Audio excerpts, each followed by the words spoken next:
If you have an iFixit screwdriver or just one with this ball bearing at the top, over time as you use it, you might see it sort of get loose and then eventually it will come off. So to fix this, you can't really screw it back on because this is sort of designed to spin. So the other way to do this is, if you look down here, if you look at this, you can see that an Allen key will be able to fit in there. This thing actually, with enough force, will untwist. So it might be a bit stiff. Mine was at first because they put all glue and stuff around here. All you got to do is just unscrew this. If you can't do it by hand, try and get like 2 elastic bands and just sort of. And then what you want to do is find an Allen key that will fit in there first. You want to shove it on the top.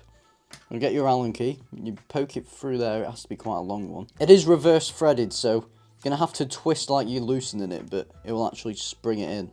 And then, oh, I don't think this is the right Allen key for it. Nope, I've probably landed that off. Oh, well, that doesn't matter. And then just screw this back on. And then there we go, it's on. Look at that. And I didn't need any dental floss or anything. If you want to see my £5 computers, they'll be here somewhere, and I'll see you later.